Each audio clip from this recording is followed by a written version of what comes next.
अस्सलाम वालेकुम। ये लेसन आरएनए के बारे में। आरएनए का मतलब होता है राइबो न्यूक्लिक एसिड। ये उतना ही इम्पोर्टेंट है जितना कि डीएनए होता है। आरएनए मॉलिक्यूल जो है ये भी पॉलीन्यूक्लियोटाइड है, यानी बहुत से न्यूक्लियोटाइड से बना हुआ होता है और इसको हम पॉलीमर भी कहते हैं अपने न्यूक्लियोटाइड्स, क्योंकि इसमें बहुत सारे न्यूक्लियोटाइड आपस में जुड़े होते हैं। तो हर एक जो आरएनए मॉलिक्यूल है इसके 3 हिस्से होते हैं। पहला जो हिस्सा है उसका वही पेंटोस शुगर होता है जिसको राइबोज कहते हैं। हमने डीएनए में पढ़ा था कि वो डीऑक्सी राइबोज होता है, इसमें राइबोज होता है, इसमें एक ऑक्सीजन की डेफिशिएंसी नहीं होती। दूसरा जो पार्ट है वो नाइट्रोजनस बेसिस है और तीसरा पार्ट जो है वो फॉस्फेट ग्रुप है या फॉस्फोरिक एसिड है। ये यहाँ पे आप देख सकते हैं, ये जो स्ट्रक्चर है ये डीएनए का है जो कि डबल स्ट्रैंडेड है। ये एक स्ट्रैंड है और ये दूसरा स्ट्रैंड है। आरएनए मॉलिक्यूल जो है ये आरएनए मॉलिक्यूल है, ये डीएनए से ही कॉपी हो जाता है और ये सिंगल स्ट्रैंड होता है। यहाँ पे आप देख रहे हैं ये जो हाइड्रोजन बॉन्डिंग आप नज़र आ रही है ये डबल स्ट्रैंड नहीं है, ये टेम्पररी बॉन्डिंग होती है, नाइट्रोजनस बेसिस को जोड़ते हैं। सिंगल स्ट्रैंड ही होता है आरएनए मॉलिक्यूल। इसके बाद आरएनए मॉलिक्यूल जो है इसमें जो न्यूक्लियोटाइड लगे होते हैं, अगर एडिनिन लगा हुआ है तो इसको हम एडिनिन राइबोन्यूक्लियोटाइड कहते हैं। ग्वानिन लगा है तो ग्वानिन राइबोन्यूक्लियोटाइड।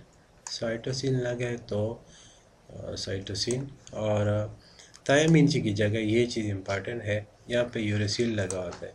यहाँ पे आप देख रहे हैं आरएनए मॉलिक्यूल में यहाँ पे यूरेसिल है और ये जो डीएनए मॉलिक्यूल है इसमें यहाँ पे थायमिन लगा होता है। यहाँ पे आप देख सकते हैं ये थायमिन लगा हुआ है। ये डीएनए में थायमिन होता है और आरएनए फिर थायमिन की जगह रिप्लेस होता है, वहाँ पे यूरेसिल मॉलिक्यूल लगा हुआ होता है जो न्यूक्लियोटाइड है उसमें।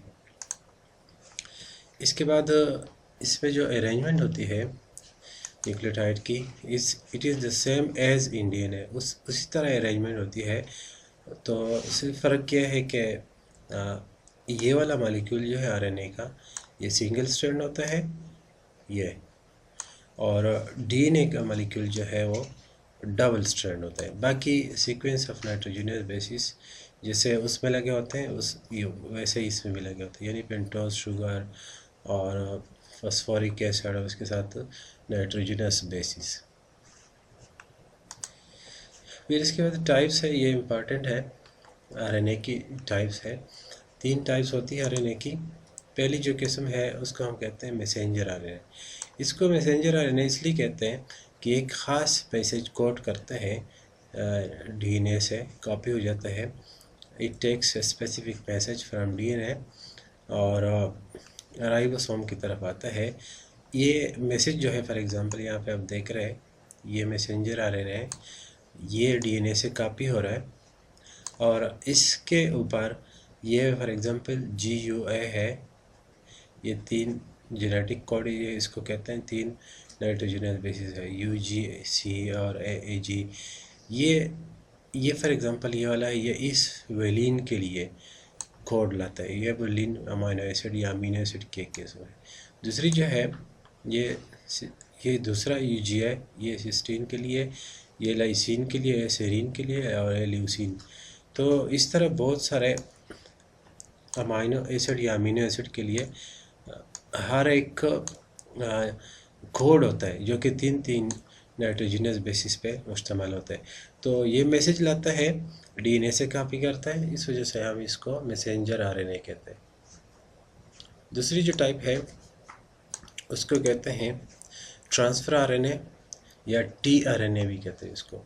ये अब आप देख सकते हैं, इसका मतलब होता है कि ट्रांसफ़र आरएनए जो है it transfer some specific amino acid and carry to the site of protein synthesis. ये स्ट्रक्चर जो आप देख रहे हैं इसको क्लोवर लीफ मॉडल भी कहते हैं tRNA का। ये बहुत कॉम्प्लिकेटेड किस्म का होता है, हम इसके मॉर्फोलॉजी स्ट्रक्चर में नहीं जाते। बहरहाल ये tRNA ये कहते हैं कि it transfer some specific amino acid, ये अमीनो एसिड है या अमाइनो एसिड है, इसको ट्रांसफ़र करते हैं। यहाँ पे आपको 3 नज़र आ रहा है tRNA, एक ये है, दूसरा ये है और तीसरा ये है। ये इसी मैसेंजर आरएनए के कोड के मुताबिक ये अमाइनो एसिड उठाते हैं और जो आपको ब्लू नज़र आ रही है राइबोसोम है, यहाँ पे मैसेंजर आरएनए अटैच है, इधर लाता है अमाइनो एसिड को और इस कोड के मुताबिक, फॉर एग्ज़ाम्पल यहाँ पे आप देख रहे हैं ये नीचे मैसेंजर आरएनए के ऊपर AGU कोड है, जेनेटिक कोड, तो इसके अपोजिट कोड, इसको कोड कहते हैं कोडान, और उस ऊपर वाला जो इस येलो कलर के tRNA के ऊपर है ये अपोजिट कोड होगा, यानी A के सामने U यूरासिल, चूँकि ये थायमिन यूरासिल होता है, G के सामने C और U के सामने फिर A, तो ये अपोजिट कोड जो है इसको एंटीकोडान कहते हैं। ये ट्रांसफ़र आरएनए के ऊपर होता है, यानी इधर ये वाला जो कोड है इसका अपोजिट कोड यहाँ पे होगा और इसके ऊपर ये अमाइनो एसिड होंगे और ये इसको आके पिक करते हैं। तो इसलिए हम कहते हैं कि ये ट्रांसफ़र करता है अमाइनो एसिड को या अमीनो एसिड को to the site of protein synthesis. ये जो साइट है ये प्रोटीन सिंथेसिस का साइट है ये, और ये राइबोसोम के ऊपर मौजूद होता है। ये ऊपर मॉलिक्यूल जो आपको कलर नज़र आ रहा है ये प्रोटीन के मॉलिक्यूल है, अमाइनो एसिड है। और तीसरा जो आरएनए की टाइप है उसको राइबोसोमल आरएनए कहते हैं। राइबोसोम सेल के अंदर एक ऑर्गेनेल होता है, ये वाला आपको नज़र आ रहा है, ये राइबोसोम कहलाता है। ये दोनों सेल में पाया जाता है, प्रोकैरियोटिक सेल में भी और यूकैरियोटिक सेल में भी। तो इसमें आपको जो स्ट्रक्चर नज़र आ रहा है ये आरएनए और ये प्रोटीन, ये इक्वल अमाउंट ऑफ आरएनए और प्रोटीन से बना होता है। तो इसमें जो आरएनए पाया जाता है राइबोसोम के अंदर उसको हम राइबोसोमल आरएनए कहते हैं। इसके बाद यहाँ पे आप देख सकते हैं ये तीनों टाइप्स के आरएनएज है। ये पहली किस्म है, इसको मैसेंजर आरएनए कहते हैं, यहाँ पे एक खास मैसेज लाता है। दूसरा जो है वो राइबोसोमल आरएनए है, यह आपको सेंटर में जो नज़र आ रही है आरएनए, और बाकी जो आपको नज़र आ रहा है ब्लू और येलोइश ये प्रोटीन पार्ट है। तो राइबोसोम के अंदर राइबोसोमल आरएनए इक्वल अमाउंट में ये दोनों मौजूद होते हैं, आरएनए और प्रोटीन। और तीसरा जो है वो ट्रांसफ़र आरएनए जिसको हम tRNA कहते हैं। इसके समरी है, खुलासा इसका।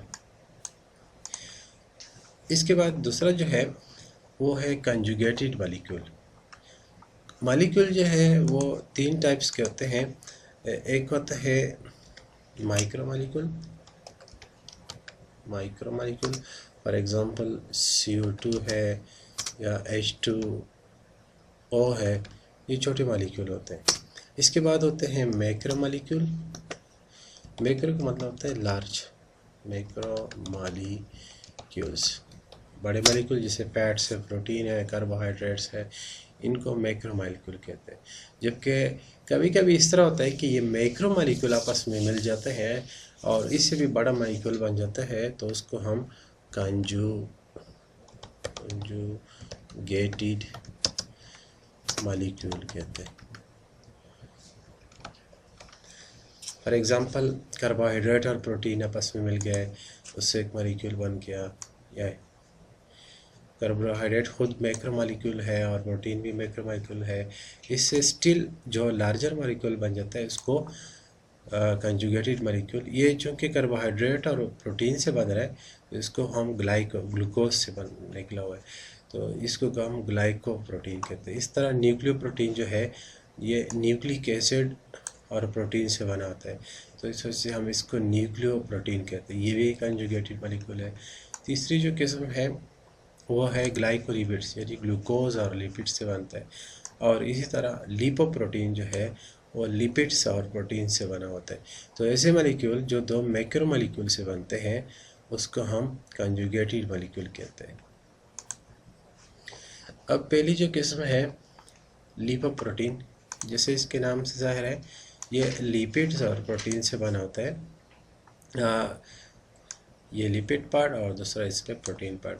ये आपको मिलेंगे प्लाज्मा मेम्ब्रेन यानी सेल मेम्ब्रेन जिसे हम कहते हैं, और दूसरे जितने भी बायोलॉजिकल मेम्ब्रेन है, फॉर एग्जांपल एंडोप्लाज्मिक रेटिकुलम का मेम्ब्रेन है, गाल्जी बॉडीज़ का है, इसी तरह माइटोकॉन्ड्रिया के मेम्ब्रेन है। इन सब में जो कंजुगेटेड मॉलिक्यूल होता है उसको हम लिपोप्रोटीन कहते हैं, वो लिपिड्स और प्रोटीन के बने होते हैं। दूसरे नंबर पे जो न्यूक्लियोप्रोटीन है, ये न्यूक्लिक एसिड और प्रोटीन से बना हुआ होता है। न्यूक्लिक एसिड यहाँ मुराद है डीएनए। फॉर एग्जांपल जो क्रोमोसोम है या क्रोमोसोम भी कहते हैं आजकल इसको, इसका जो स्ट्रक्चर है इसमें एक पार्ट जो है न्यूक्लिक एसिड का डीएनए आता है और दूसरा पार्ट इसमें जो है प्रोटीन मॉलिक्यूल होते हैं। तो इससे जो स्ट्रक्चर बनता है उसको हम न्यूक्लियोप्रोटीन कहते हैं। तीसरी जो टाइप है कंजुगेटेड मॉलिक्यूल की, उसको हम कहते हैं ग्लाइकोलिपिड्स। ये ग्लूकोज और लिपिड से बनते हैं। ये ब्रेन सेल में पाए जाते हैं और जो प्लाज्मा मेम्ब्रेन है या सेल मेम्ब्रेन है उसके अंदर भी ये ग्लाइकोलिपिड्स पाए जाते हैं। जबकि लास्ट जो टाइप है उसको ग्लाइकोप्रोटीन कहते हैं, यानी ग्लूकोज और प्रोटीन मॉलिक्यूल, कार्बोहाइड्रेट्स और प्रोटीन या ग्लूकोज और प्रोटीन। ये प्लाज्मा मेम्ब्रेन के अंदर यानी सेल मेम्ब्रेन के अंदर मिलेंगे और एल्बुमिन जो एग वाइट है इसके अंदर ये ग्लाइकोप्रोटीन पाए जाते हैं। और आज के लिए बस इतना ही। नेक्स्ट इंशाल्लाह हमारा जो टॉपिक है वो एंजाइम है, वो फिर हम पढ़ेंगे।